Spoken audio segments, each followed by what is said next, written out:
इमरान और उसके साथी कोठरी के दरवाजे की ओर से अंदरूनी इमारत की तरफ देख रहे थे। अलबत्ता वो जगह जहां हेलीकॉप्टर उतरा था वो उन्हें नजर न आ रही थी, क्योंकि वो कोठरी की ओट में थी। चंद लम्हों बाद शाकिल और उसके पीछे एक आदमी तेज तेज कदम उठाते अंदरूनी इमारत की तरफ बढ़ते दिखाई दिए। आओ, इमरान ने कहा, और उसके साथ ही वो कोठरी से बाहर निकला और फिर दबे पांव दौड़ता हुआ अंदरूनी इमारत की तरफ बढ़ता चला गया। सफदर, तनवीर और कैप्टन शकील तीनों उसके पीछे थे। शाकिल और उसके पीछे आने वाला आदमी अब अंदर जा चुके थे। Oh oh, very bad, very bad. Shakil की दहाड़ती हुई आवाज इमरान के कानों में पड़ी तो उसके लबों पर मुस्कुराहट रेंगने लगी। वो राहदारी में दाखिल होकर एक दरवाजे की साइड में खड़ा हो गया था। शाकिल की आवाज उस दरवाजे से ही सुनाई दे रही थी। ये सब कैसे हो गया बॉस? ये सब कैसे हो गया? ये प्रकाश यहाँ मौजूद था। अगर पाकिस्तानी एजेंट यहाँ आते तो लाजमन वो पहले ही उन्हें चेक कर लेता। एक दूसरी हैरत भरी आवाज सुनाई थी। वो लोग प्रकाश के बस का रोक नहीं है। ये हिमाकत मुझसे हुई है कि मैं तुम्हारे कहने पर वहां चला गया और वो यहाँ पहुंच गए। शाकिल की दहाड़ती हुई आवाज सुनाई थी। लेकिन यहाँ के बारे में उन्हें कैसे इल्म हो सकता है? वही आवाज दोबारा सुनाई थी। वो शैतान है, शैतान। उन्होंने तुम्हारे हेलीकॉप्टर को यहाँ उतरते देख लिया होगा। नॉनसेंस, ये सब तुम्हारी वजह से हुआ है। बहरहाल अब भी वो यहाँ से जिंदा नहीं निकल सकते, शाकिल ने गुस्सीले लहजे में कहा। उसी लम्हे इमरान ने गर्दन मोड़कर अपने साथियों को इशारा किया और दूसरे लम्हे वो तेजी से मुड़कर दरवाजे में दाखिल हो गया। खबरदार, इमरान ने अंदर दाखिल होते ही कहा तो शाकिल और उसके साथ मौजूद दूसरा आदमी दोनों बेख्तियार चौंक पड़े। दूसरे आदमी ने बिजली की सी तेजी से जेब में हाथ डाला ही था कि इमरान ने ट्रिगर दबा दिया और उसके साथ ही वो आदमी चीखता हुआ उछलकर नीचे गिरा और चंद लम्हे तड़पने के बाद साकित हो गया, जबकि शाकिल का रंग जर्द पड़ गया था। इमरान के साथी भी इस दौरान अंदर दाखिल हो चुके थे। तुम यहाँ तुम। शाकिल के मुंह से इस तरह रुक रुक कर अल्फाज निकले जैसे उसके लिए बोलना मजबूरी बन चुका हो, लेकिन वो बोलना ना चाहता हो। हाथ सर पर रख लो शाकिल और अपना मुंह दूसरी तरफ कर लो, वरना, इमरान ने इंतहाई सरकलैचे में कहा तो शाकिल ने उसकी हिदायत पर इतनी तेजी से अमल किया जैसे चाबी भरे खिलौने चाबी भर जाने के बाद इंतहाई तेजी से हरकत में आ जाते हैं। इसकी तलाशी लो सफदर, इमरान ने कहा तो सफदर सर हिलाता हुआ आगे बढ़ा। उसके हाथ में भी मशीन पिस्टल मौजूद था। ख्याल रखना, ये सीक्रेट सर्विस का चीफ है, इमरान ने कहा तो सफदर का हाथ बिजली की सी तेजी से घुमा और दूसरे लम्हे शाकिल गर्दन पर खड़ी हथेली की जरब खाकर चीखता हुआ नीचे गिरा ही था कि सफदर की लात घूमी और नीचे गिरकर लाशौरी तौर पर उठने की कोशिश करता हुआ शाकिल कनपट्टी पर भरपूर जरब खाकर साकित हो गया।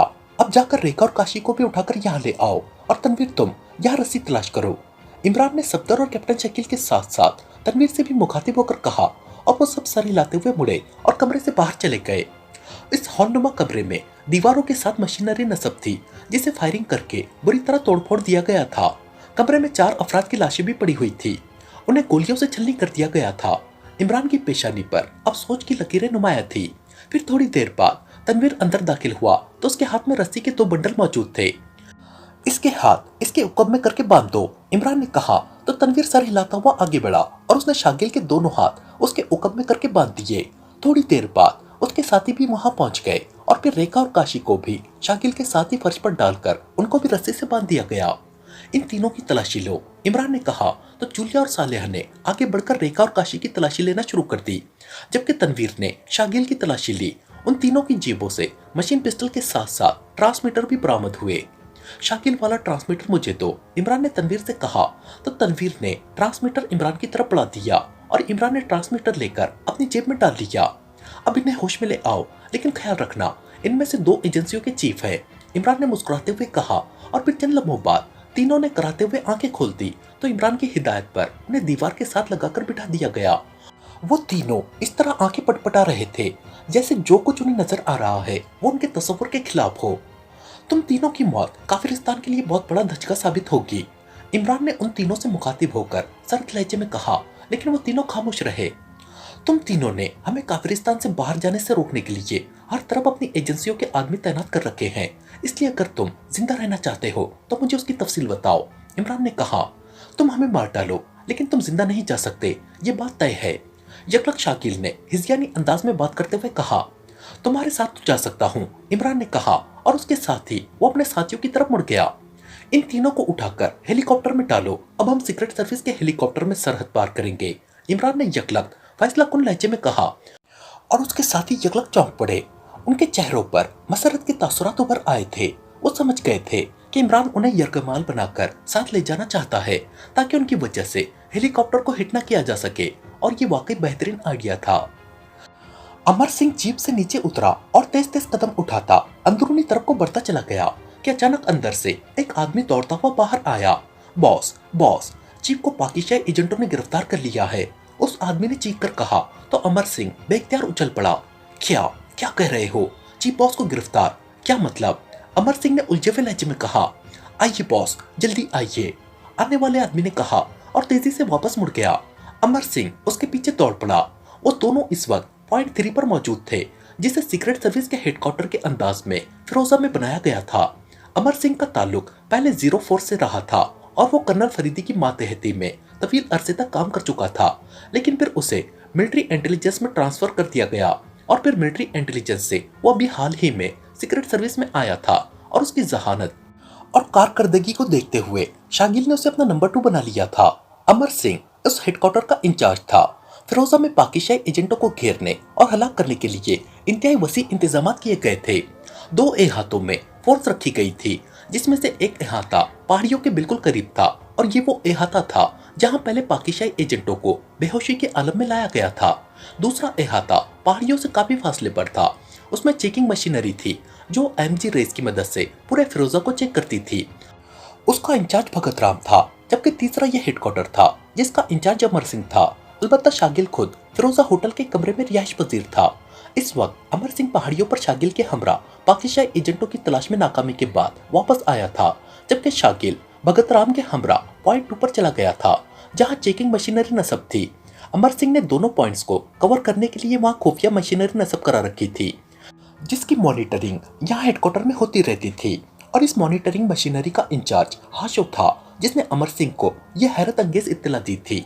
हाशो के पीछे अमर सिंह दौड़ता हुआ एक छोटे से कमरे में दाखिल हुआ, जिसमें दीवार के साथ 2 कद आदम मशीनें नस्ब थी, जिनमें से एक मशीन बंद थी जबकि दूसरी की स्क्रीन रोशन थी और स्क्रीन पर एक बड़ा हॉल नुमा कमरा नजर आ रहा था जिसमें मशीनरी नस्ब थी। लेकिन इस वक्त ये तमाम मशीनरी तबाह हुई नजर आ रही थी। कमरे में 5 लाशें पड़ी हुई थी, जबकि वहां दीवार के साथ शागिल, रेखा और काशी को बिठाया गया था और उनके हाथ उनके उकब में बंधे हुए थे। उनके सामने 5 मर्द और 2 औरतें मौजूद थी। ओ, ये क्या हो रहा है? क्या मतलब? ये लोग पॉइंट 2 पर पहुंच गए हैं। ये मशीनरी किसने तबाह की है? अमर सिंह ने हैरत की शिद्दत से चीखते हुए कहा। बॉस, इत्तेफाकन मैंने चेकिंग के लिए इस मशीन को ऑन किया था क्योंकि आपने इत्तला दी थी कि चीफ हेलीकॉप्टर पर पॉइंट 2 पर जा रहे हैं कि ये मंजर नजर आ गया। मुझे आपके हेडक्वार्टर में दाखिले की इत्तला मिल गई थी, इसलिए मैं आपको बुलाने बाहर दौड़ा था। हाशो ने तेज तेज लहजे में तफसील बताते हुए कहा। Oh, very bad, really very bad, ये तो चीफ को हलाक कर देंगे। अमर सिंह ने होंठ चबाते हुए कहा। बॉस, सुने, वो चीफ को साथ लेकर जा रहे हैं, यरकमाल बनाकर। यकलक हाशो ने कहा तो अमर सिंह चौंक पड़ा और फिर उसने देखा कि शागिल के सामने मौजूद नौजवान के उकब में खड़े उसके साथियों ने इंतहाई तेज रफ्तारी से आगे बढ़कर शागिल, रेखा और काशी को उठाकर कांधों पर डाला और वह सब तेजी से बैरूनी दरवाजे की तरफ दौड़ पड़े। ओ, हमें चीफ को उनसे छुड़ाना है, अमर सिंह ने दौड़कर एक तरफ रखे हुए फोन की तरफ बढ़ते हुए कहा और फिर उसने रिसीवर उठाया और तेजी से नंबर प्रेस करने शुरू कर दिए। यस, फिरोजा एयरबेस। राब्ता कायम होते ही एक मर्दाना आवाज सुनाई दी। कमांडर शंकर से बात कराए, मैं सीक्रेट सर्विस का डिप्टी चीफ अमर सिंह बोल रहा हूँ, जल्दी करे, it is emergency. Amar Singh ने हलक के बल चीखते हुए कहा। ओ अच्छा, होल्ड करें। दूसरी तरफ से कदरे बौखलाए हुए लहजे में कहा गया। हेलो, कमांडर शंकर बोल रहा हूँ। चंद लम्हों बाद एक भारी सी आवाज सुनाई दी। कमांडर शंकर, मैं deputy chief of secret service Amar Singh बोल रहा हूँ। चीफ शागिल और मैंने आपसे मुलाकात की थी और चीफ ने आपको हर वक्त अलर्ट रहने के लिए कहा था ताकि अगर पाकिस्तानी एजेंट किसी हेलीकॉप्टर या जहाज के जरिए फरार होने लगे तो उन्हें रोका जा सके। अमर सिंह ने तेज तेज लहजे में बात करते हुए कहा। यस सर, मुझे याद है, फरमाइए, हम अलर्ट ही हैं। दूसरी तरफ से इस बार कदरे मौतबाना लहजे में कहा गया। पाकिस्तानी एजेंट जिनकी तादाद 7 है, उनमें 2 औरतें और 5 मर्द है। उन्होंने यहाँ फिरोजा में सीक्रेट सर्विस के एक आरसी पॉइंट पर कब्जा कर लिया है और चीफ शागिल के साथ साथ पावर एजेंसी की चीफ मादाम रेखा और उसकी असिस्टेंट काशी को पकड़कर कैद कर लिया है और अब वो सीक्रेट सर्विस के हेलीकॉप्टर में नापाल की सरहद क्रॉस करना चाहते हैं। आपने इस हेलीकॉप्टर का हर सूरत में रोकना है, हर सूरत में, अमर सिंह ने कहा। हेलीकॉप्टर के बारे में क्या तफसील है? दूसरी तरफ से कहा गया तो अमर सिंह ने हेलीकॉप्टर की तफसील बता दी। लेकिन जनाब, इसमें तो सीक्रेट सर्विस के चीफ और पावर एजेंसी के चीफ बतौर यरकमाल मौजूद होंगे, फिर हम उन्हें जबरन कैसे नीचे उतारेंगे? हम उसे तबाह तो नहीं कर सकते। दूसरी तरफ से कहा गया, अगर ये ना उतरे तो बेशक तबाह कर देना। उन पाकिस्तानी एजेंटों को हर सूरत में हलाक होना चाहिए। उन्होंने काफिरिस्तान की इस कदर अहम लेबोरेटरी तबाह कर दी है कि उसके मुकाबिल मुझ समेत किसी की कोई अहमियत नहीं है। अमर सिंह ने तेज लहजे में कहा, ऐसी सूरत में आपको तहरीरी हुक्म देना होगा। कमांडर शंकर ने कहा, आप हेलीकॉप्टर मेरे पास भेज दे, मैं आपके पास वहाँ एयरबेस पर आ जाता हूँ। मैं वहाँ आपको तहरीर भी दे दूंगा और इस सारे ऑपरेशन को खुद मॉनिटर भी कर लूंगा। अमर सिंह ने कहा, आप इस वक्त कहाँ मौजूद हैं? कमांडर शंकर ने कहा। तो अमर सिंह ने उसे हेडक्वार्टर की लोकेशन के बारे में तफसील बता दी। ठीक है, मैं हेलीकॉप्टर आपके पास भिजवा रहा हूँ और सीक्रेट सर्विस के मखसूस हेलीकॉप्टर को चेक करने के अहकाम भी दे देता हूँ। आपके आने पर ही उसे रोकने की हिदायत जारी करूंगा। दूसरी तरफ से कहा गया तो अमर सिंह ने ओके कहकर रिसीवर रख दिया। बॉस, आपने चीफ की जिंदगी भी दांव पर लगा दी है, ये गलत है। यगलक हाशो ने कदरे सख्त लहजे में कहा, मेरे सामने काफिरिस्तान का मफाद है, समझे? अमर सिंह ने उठते हुए इंतहाई सख्त लहजे में कहा और बैरूनी दरवाजे की तरफ बढ़ गया ताकि हेलीकॉप्टर आने पर उसमें सवार होकर एयरबेस पर पहुंच सके। सीक्रेट सर्विस का हेलीकॉप्टर काफी तेज रफ्तारी से नापाल की सरहद की तरफ उड़ा चला जा रहा था। पायलट सीट पर इमरान था, जबकि साइड सीट पर जूलिया और सालिया इकट्ठी बैठी हुई थी। उगबी सीटों पर बाकी साथी मौजूद थे। अलबत्ता इमरान ने जाबिर को वापस जाने की इजाजत दे दी थी, क्योंकि अब चेकिंग मशीनरी तबाह हो चुकी थी और अब जाबिर के लिए किसी किस्म का कोई खतरा न रहा था। हेलीकॉप्टर के उकब में शागिल, रेखा और काशी तीनों बेहोशी के आलम में बंधे हुए मौजूद थे। इमरान ने उन्हें इसलिए बेहोश करा दिया था कि शागिल मुसलसल धमकियां देने में लगा हुआ था। वैसे भी इमरान को शागिल के होश में रखने की जरूरत नहीं थी, क्योंकि वो खुद शागिल की आवाज में बात कर सकता था। उसका प्लान ये था कि वह हेलीकॉप्टर पर नापाल की सरहद की तरफ जाएगा और सरहद पर अगर किसी ने उसे चेक किया तो वो शागिल की आवाज में उन्हें मुतमईन कर देगा। उसे यकीन था कि नापाल के सरहदी हुक्काम को भी वो किसी न किसी तरह सेट कर लेगा। हेलीकॉप्टर पर सीक्रेट सर्विस के अल्फाज और मखसूस निशान मौजूद था, इसलिए उसे यकीन था कि वो अपने प्लान में कामयाब रहेगा और अगर किसी सूरत भी उसका प्लान कामयाब ना हुआ तो फिर शागिल और रेखा दोनों की हेलीकॉप्टर में मौजूदगी से वो फायदा उठाएगा। उसे यकीन था कि उन दोनों की मौजूदगी की वजह से हेलीकॉप्टर को फिजा में हिट न किया जाएगा। इमरान साहब, आपने हेलीकॉप्टर का फ्यूल चेक कर लिया है, क्योंकि नापाल की सरहद का यहाँ से फासला काफी है, सफदर ने कहा। हाँ, फ्यूल टैंक मुकम्मल तौर पर फुल है, इमरान ने मुस्कुराते हुए जवाब दिया। तो सबने इत्मीनान भरे अंदाज में सर हिला दिए, क्योंकि मौजूदा सूरत हाल में यही सबसे इत्मीनान बख्श हल हो सकता था। लेकिन अभी उन्हें प्रवास करते हुए 20 मिनट ही हुए थे और उन्होंने फिरोजा शहर को थोड़ा पीछे छोड़ा था कि ट्रांसमीटर से सीटी की आवाज सुनाई देने लगी। तो इमरान ने ट्रांसमीटर का बटन ऑन कर दिया। हेलो, फिरोजा एयरबेस से कमांडर शंकर कॉलिंग। हेलीकॉप्टर को वापस लाओ और उसे एयरबेस पर उतार दो। It is my order, over.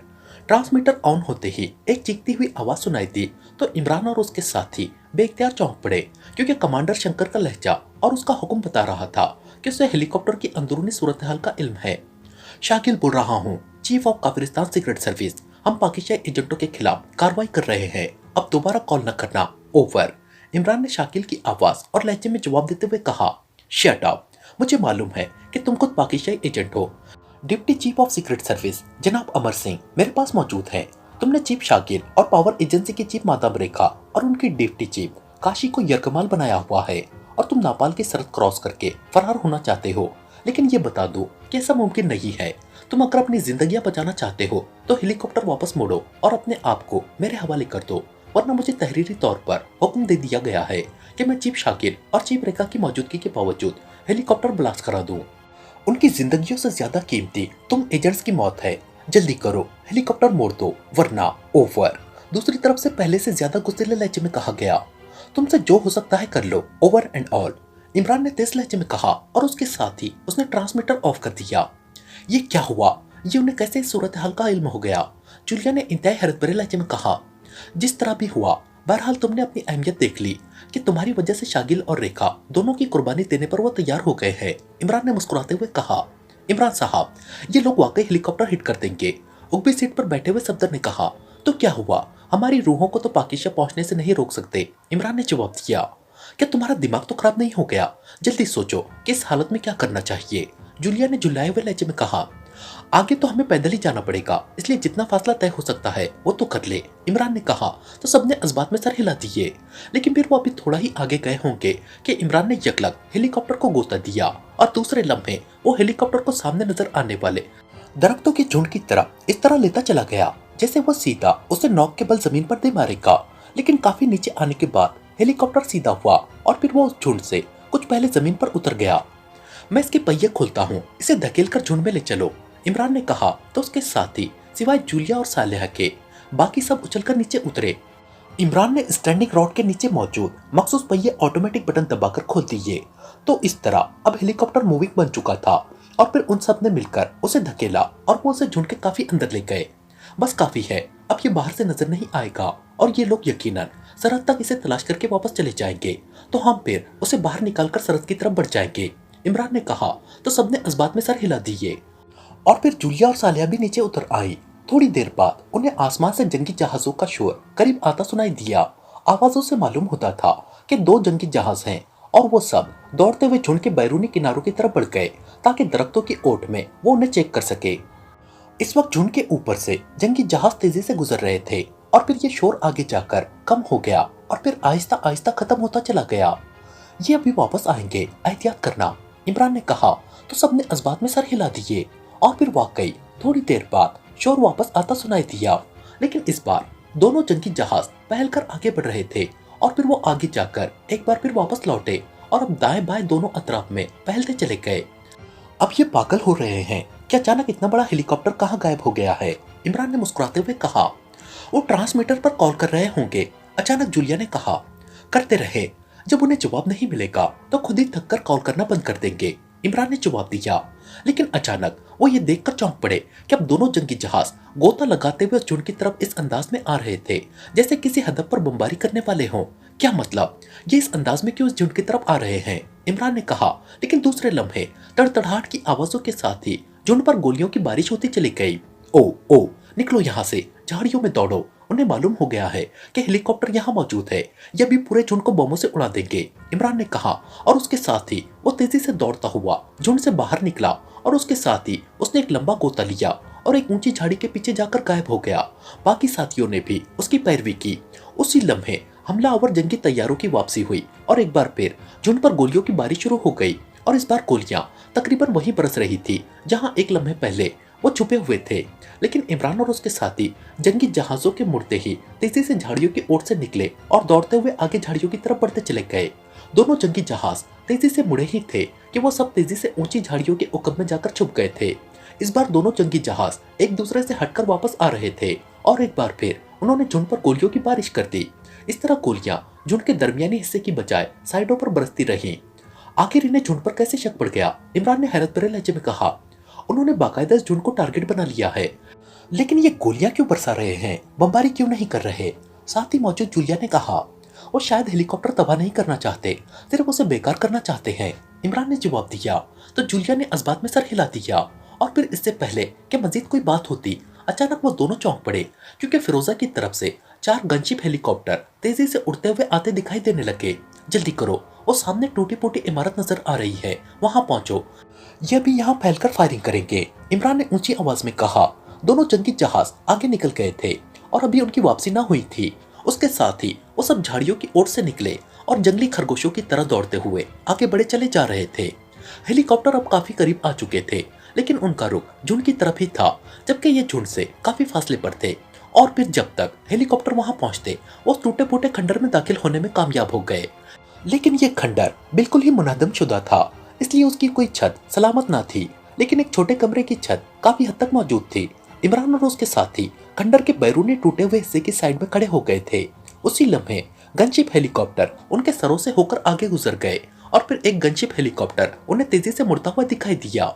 छत के नीचे चलो, उसे शक पड़ गया है, इमरान ने कहा। और वो सब बिजली की सी तेजी से उस कमरे में दाखिल होकर किसी हद तक बाकी छत वाले हिस्से के कोने में दबक गए।